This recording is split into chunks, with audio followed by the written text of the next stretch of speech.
Hello dear student, welcome to missile classes. Dear student, जैसे कि आप लोगों को पता है कि क्लास 11 का जो एग्ज़ाम है वो 16 जून से स्टार्ट होने वाला है। उसमें आज हम लोग डिस्कस करने वाले हैं कि आपका जो 4 जुलाई का जो परीक्षा होने वाला है उसमें पॉलिटिकल साइंस के आपसे एग्ज़ाम लिए जाएंगे। तो इसमें किस प्रकार से क्वेश्चन आपसे पूछे जाएंगे, आज हम लोग इस वीडियो में बहुत ही अच्छी तरह से डिस्कस करेंगे कि लघु त्रि प्रश्न में कौन कौन से क्वेश्चन पूछे जाएंगे, और साथ ही साथ हम लोग सरल भाषा में इनका उत्तर देखने की कोशिश करेंगे कि एग्जाम में कोई भी क्वेश्चन आए तो उसको किस प्रकार से हमें लिखें तो ये अच्छे से अच्छे मार्क्स हमें मिल सके। तो मैं क्वेश्चन के साथ साथ आंसर भी लाया हूँ जो बहुत ही इंपॉर्टेंट है और बहुत ही सरल भाषा में लेकर आया हूँ। तो कोई भी कैंडिडेट अगर मेरे चैनल पर नए आए हैं तो चैनल को सब्सक्राइब करें, लाइक करें और ज़्यादा से ज़्यादा अपने दोस्तों को शेयर करें। और वीडियो को बिल्कुल आप लोग अंत तक देखेंगे डियर स्टूडेंट, क्योंकि मैं बहुत ही इंपॉर्टेंट क्वेश्चन लेकर आया हूँ।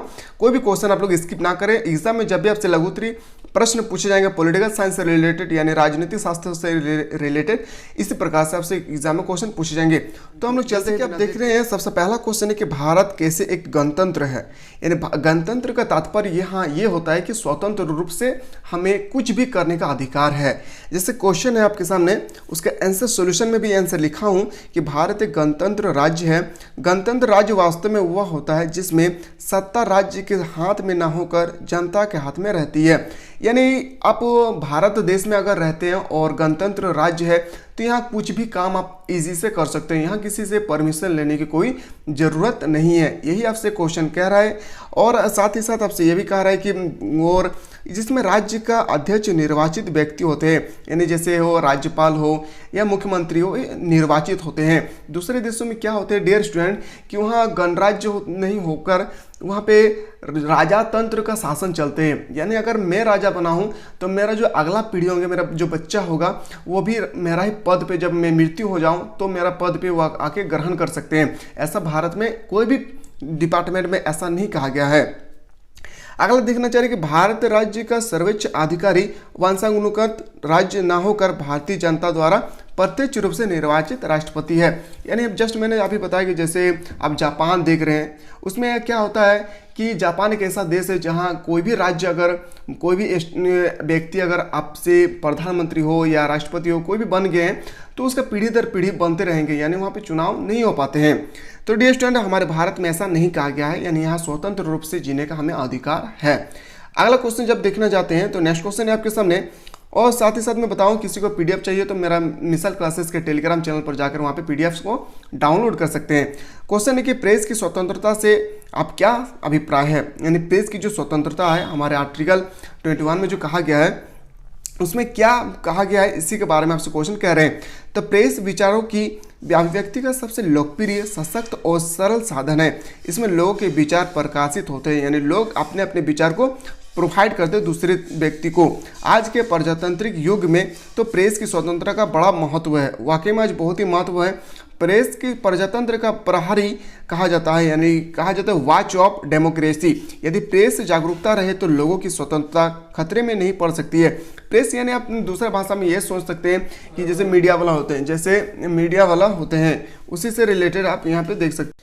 जैसे कि अभी चल रहा है मीडिया वाला अगर अच्छी अच्छी बातों को दिखाएं तो लोग जागरूक रहेंगे, लोगों की जो असुविधा है वो सुविधा में कन्वर्ट हो सकते हैं। उसी को प्रेस में कन्वर्ट करना सबसे अच्छी तरीके से हमारे भारत में ये कहा गया है कि प्रेस की स्वतंत्रता को अधिकार देना चाहिए कि वह लोगों के दुख दर्द को वह आम जनताओं तक पहुंचाएं ताकि उनका सोल्यूशन निकल सके।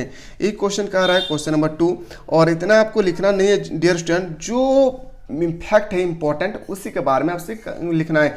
और एग्ज़ाम देने के समय आप ऊपर का पेपर में बहुत ही अच्छी तरह से लिखा रहता है कि स्टूडेंट अपने भाषा में उत्तर दें। तो इतना कुछ आपको लिखने की कोई ज़रूरत नहीं है। प्रेस की स्वतंत्रता मतलब होता है कि आप अगर दुख दर्द से झेल रहे हैं तो प्रेस वालों को ये अधिकार होता है कि आपके दर्द को वह मीडिया वाला जो है वो दूसरे लोगों तक पहुँचाएँ ताकि आपको सोल्यूशन आसानी से हो सके। अब चलते हैं क्वेश्चन नंबर 3 की ओर।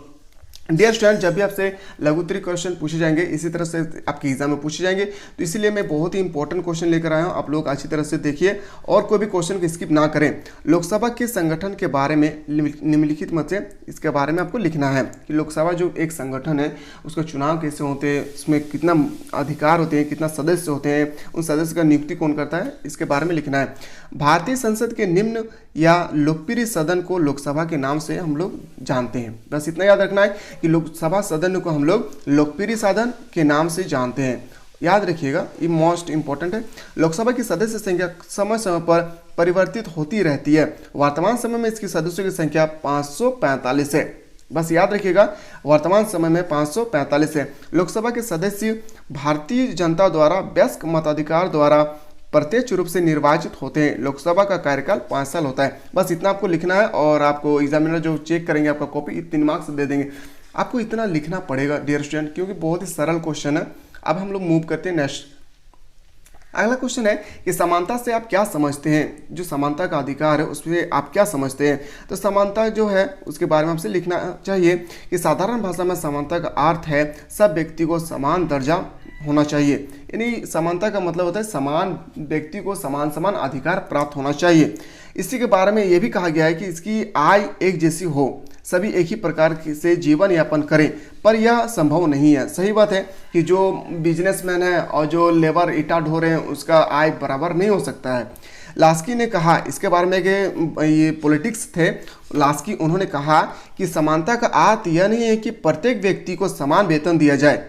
यानी सही बात बोल रहे हैं कि जो ऑफिसर है उनका वेतन, जो ईंट ढो रहे हैं उनका वेतन में बहुत फर्क होना चाहिए, वेतन दिया जाए। यदि ईंट ढोने वाले व्यक्ति का एक प्रसिद्ध गणित या साइंटिस्ट, वैज्ञानिक मतलब साइंटिस्ट के समान कर दिया जाए तो वह समाज का उद्देश्य ही नष्ट हो जाएगी। बिल्कुल सही बात कह रहे हैं। इसलिए समानता का यह अर्थ है कि कोई विशेष अधिकार वाला वर्ग ना रहे, सबको उन्नति के समान अवसर प्राप्त हो।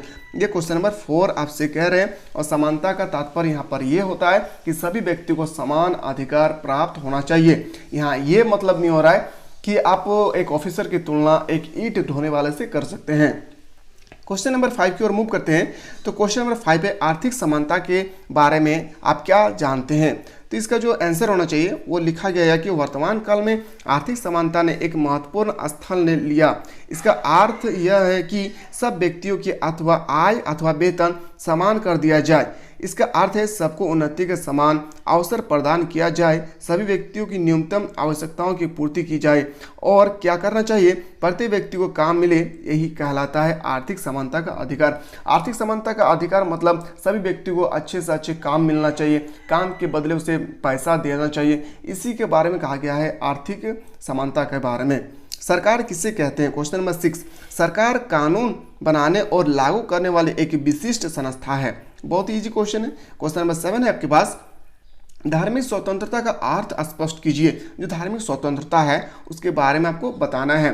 मनुष्य के नैतिक तथा सामाजिक जीवन में धर्म का महत्व स्थान है, अतः प्रत्येक मनुष्य को अपनी इच्छा अनुसार किसी भी धर्म को स्वीकार करना चाहिए। यानी याद रखिएगा हमारे भारत एक धार्मिक देश है। धार्मिक मतलब आप बोल सकते हैं कोई भी व्यक्ति जो कोई भी धर्म को आसानी से अपना सकते हैं। इसमें किसी की कोई ज़रूरत नहीं है कि हमें परमिशन लेना पड़ेगा, चाहे वह हाई कोर्ट हो, सुप्रीम कोर्ट हो, मुख्यमंत्री हो, प्रधानमंत्री हो, किसी से भी आपको कोई सपोर्ट लेने की कोई ज़रूरत नहीं है। अगर आप मुस्लिम हैं तो हिंदू में कन्वर्ट हो सकते हैं, हिंदू है तो मुस्लिम में कन्वर्ट कर सकते हैं। यह हमारे संविधान में लिखा गया है कि लोगों को धार्मिक स्वतंत्रता का अधिकार दिया जाए। तो डियर स्टूडेंट, यहाँ पे हम लोग 7 क्वेश्चन अभी तक डिस्कस किए हैं जो बहुत ही इंपॉर्टेंट है।